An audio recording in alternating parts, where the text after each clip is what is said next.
Hello everyone, मैं विजय सिंह राजपूत। आज मैं आपको बहुत ही अच्छी खबरें देने वाला हूँ, स्पेशली 10th क्लास को कि सीबीएसई ने जो है कुछ नोटिफिकेशन डाला है 1 तारीख को, और वो आपके रिज़ल्ट से रिलेटेड है। मुझसे बहुत बच्चे पूछते हैं कि सर ये बताइए हमारा रिज़ल्ट कब तक आएगा, कैसे बनेगा उस रिज़ल्ट, हमारा मार्क्स कैसे मिलेंगे, उसमें हमें आगे सब्जेक्ट किस आधार पे मिलेगा। तो इन सब का आंसर जो है आपको इस वीडियो में मिलेगा। आप इस वीडियो को शुरू से लेकर एंड तक देखिए और सुनिए। तो देखिए, सीबीएसई ने जो है 1 तारीख को एक गाइडलाइन जारी किया है जो लगभग आपके 30 पेज के हैं। ठीक है, तो मैं इस 30 पेज को आपको जो इम्पॉर्टेंट बातें हैं, जो मेन चीज़ है, वो आपको बताने वाला हूँ। कि सबसे पहले तो सीबीएसई ने ये कहा है कि देखो, जो जो आपके इंटरनल मार्क्स थे, जो 20 मार्क्स थे, ठीक है, तो वो 20 मार्क्स एज इट इज़ रहेंगे, उनमें कोई चेंज नहीं है। यानी कि जो आपके वो सब्जेक्ट वाइज जो टीचर है उन्होंने जो अपलोड कर दिया आप लोगों को, वो उसके आधार पर मिलेंगे। ठीक है, अब बात यहाँ पर है कि 20 नंबर अगर इंटरनल है तो 80 नंबर जो है वो हमें कैसे मिलेंगे, क्योंकि हमने तो पेपर दिया ही नहीं, तो हमारा रिज़ल्ट कैसे बनेगा, तो वो आपको मैं बताने वाला हूँ। और जो भी इस चैनल पे नए हैं, आप चैनल को सब्सक्राइब करिए, और बाकी बच्चे ज़्यादा से ज़्यादा लोगों में, अपने फ्रेंड्स में या 10th क्लास में आप इसको शेयर करिए। तो देखिए, इसमें मेन चीज़ क्या बोला गया है वो हम समझते हैं कि किस आधार पे होगा, कैसे होंगे।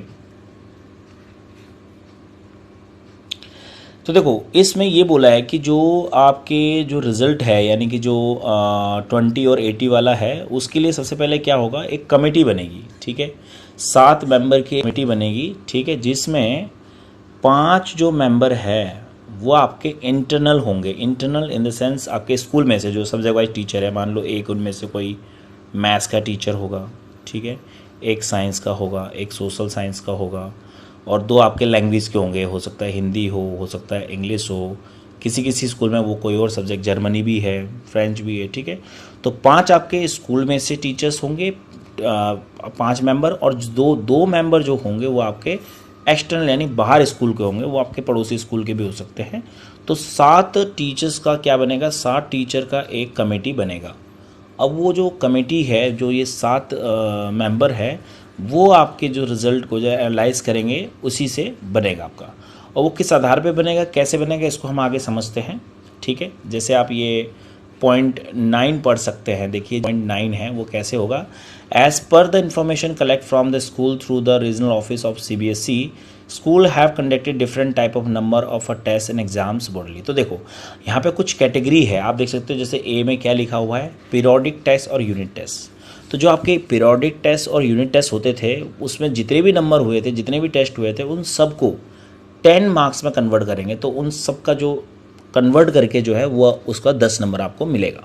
ठीक है, और जो आपके स्कूल में जो हाफ ईयरली हुए थे या मिड टर्म एग्जामिनेशन हुआ था, तो उन सबके मार्क्स को मिलाकर उसको 30 मार्क्स में कन्वर्ट कर दिया जाएगा। तो 30 नंबर आपको यहाँ मिलेंगे। तो 10 और 30 हो गए 40 मार्क्स। ठीक है, अब जो है बाकी का जो 40 मार्क्स है वो कैसे मिलेगा, वो मिलेगा प्री बोर्ड पर। अब देखो, किसी किसी स्कूल में 2 प्री बोर्ड हुए हैं, कहीं कहीं पर 3 भी हुए हैं।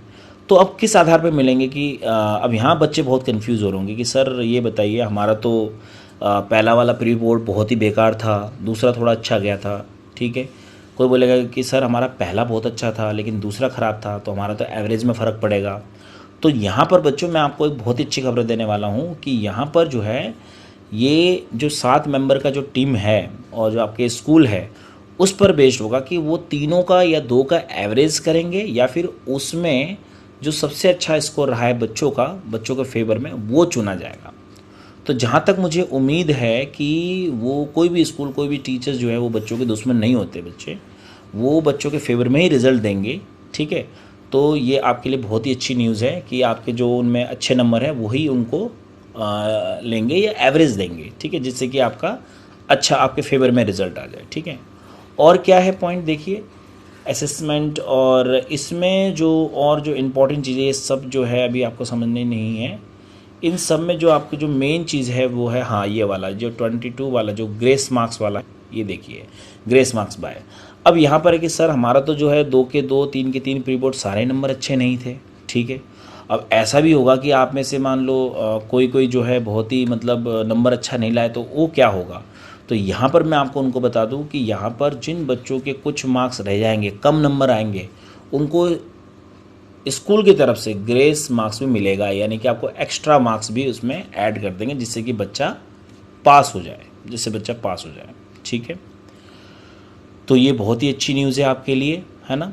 लेकिन अब यहाँ पर ये भी है कि चलो सर ये ठीक है, अब हमें जो है सब्जेक्ट आगे कैसे मिलेंगे, तो मैं आपको यहाँ पर भी बता दूँ कि इनमें ये भी है कि जो बेसिक मैथ और स्टैंडर्ड मैथ्स वाले हैं वो दोनों ही आप 11th क्लास में मैथ एज ए सब्जेक्ट ले सकते हैं। जी हाँ, मैथ्स एज ए सब्जेक्ट दोनों ही ले सकते हैं। यहाँ ये आपके लिए बहुत अच्छी खबर है। लेकिन कुछ उसके लिए भी कुछ गाइडलाइन है, कुछ रूल है, ठीक है, उसके लिए भी कुछ गाइडलाइन है, कुछ रूल है। तो अब ज़रा ये वाला पॉइंट पढ़ते हैं, कंडक्टेड कंपार्टमेंट एग्जाम्पल्स, ठीक है।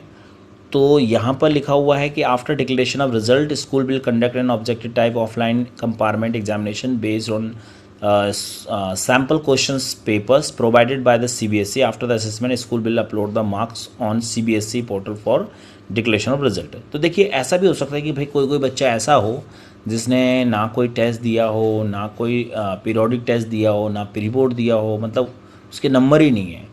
तो अब जब इतना अगर बुरा हाल है, ऐसा नौबत है, तो डेफिनेटली है कि भाई उसका तो रिजल्ट में बहुत ही कैसे बनेगा, किस आधार पे बनेगा। तो ऐसे बच्चों के लिए भी फिर कुछ एक ऐसा कंपार्टमेंट पेपर टाइप का एग्ज़ाम होगा जो ऑनलाइन भी हो सकता है, ऑफलाइन भी हो सकता है। उसको स्कूल से आपको पता करना पड़ेगा, वो डिपेंड करता है स्कूल वालों पर, ठीक है। अब यहाँ पर जो 5th पॉइंट है आप देख सकते हैं, 25 जो नंबर है, आप यहाँ पे पढ़ सकते हैं कि premises to continue in a class 11th, यानी कि यहाँ पर आपको एक 11th क्लास में जाने के लिए परमिशन दे दिया गया है। In a case student is not able to meet the qualifying criteria she और he may be allowed to continue in the class 11th till the declaration of result of compartment examination by CBSE। अब जिन बच्चों ने वो test दिया है, काफ़ी है, इसमें थोड़ा सा टाइम लगेगा, ठीक है, कम से कम 20 जून तक भी लग सकता है, अगले महीने तक भी लग सकता है। तो ऐसे बच्चों को जो है एक परमिशन दिया गया है कि वो अपना 11th क्लास में पढ़ाई कर सकते हैं जब तक कि फाइनल रिजल्ट डिक्लेरेशन नहीं होता है। तो बच्चों मैं तो ये कहूँगा कि देखो ये बहुत ही अच्छी खबर है। आप अभी लॉकडाउन भी है, आप घर पे अपनी बैठ के अपने आगे की पढ़ाई जो है आप स्टार्ट कर दीजिए, 11th क्लास की पढ़ाई जो है स्टार्ट कर दीजिएगा, ठीक है। जो भी होगा वो आपको स्कूल के थ्रू या फिर आपको ये CBSE के जो नेट उसके थ्रू आपको ज़रूर पता चल जाएगा। सो आप जो है ये देखो यहाँ पे भी इसमें लिखा हुआ है मैथमेटिक इन अ क्लास, ये वाला, ये जो मैंने आपको बता चुका हूँ ये वाला, ठीक है ना, जिसमें आपके बेसिक और स्टैंडर्ड वाले हैं। ज़रा ये पढ़ लेना बेसिक और स्टैंडर्ड वाले में, ठीक है। तो बाकी तो इसमें आपको समझ में आ गया होगा। ये हुआ है स्ट्रीम बेस पर भी, तो स्ट्रीम के लिए नहीं, उन्होंने बोला कि as per the scheme of the student of the board student are allowed to offer any combination of subject without any streaming, hence school should also follow the same, ठीक है। तो यानी कि मेन चीज़ अगर मैं बोलूँ कि आज के जो वीडियो का इस न्यूज़ का क्या मतलब है, इसका मेन है कि जो आपके 100 मार्क्स है उसमें से 20 तो आपके इंटरनल है जिसमें कोई चेंज नहीं है, वो आपको टीचर्स सब्जेक्ट के द्वारा मिल चुका है। जो 80 नंबर का जो है मार्क्स, जो 80 नंबर है 80 मार्क्स, उसके आपको जो है वो 3 हिस्सों में मैंने बोलता फर्स्ट कि सबसे पहले क्या था कि जो आपके पीरियोडिक टेस्ट हुए थे, यूनिट टेस्ट हुए थे, उसको 10 मार्क्स में कन्वर्ट कर देंगे। उसके बाद फिर मिड टर्म्स हुए थे उसमें आपके 30 मार्क्स होंगे, और प्री बोर्ड वगैरह जो हुए थे वो 40 मार्क्स होंगे। तो इन सबको मिला के 80 मार्क्स आपको यहाँ मिल जाएगा। और इसको कौन करेगा, जो 7 मेंबर की जो कमेटी बनी थी, 7 मेंबर की कमेटी, 5 आपके इंटरनल के थे और 2 आपके एक्सटर्नल के थे। ये 7 मेंबर की कमेटी बनेगी और ये कमेटी ही आपका रिज़ल्ट बनाएंगे। तो बच्चों रिज़ल्ट आने को आ जाएगा आपके सामने, बट आप अपने ये टाइम को ख़राब मत करिए, आप अपने आगे की पढ़ाई स्टार्ट कर दीजिएगा, ठीक है।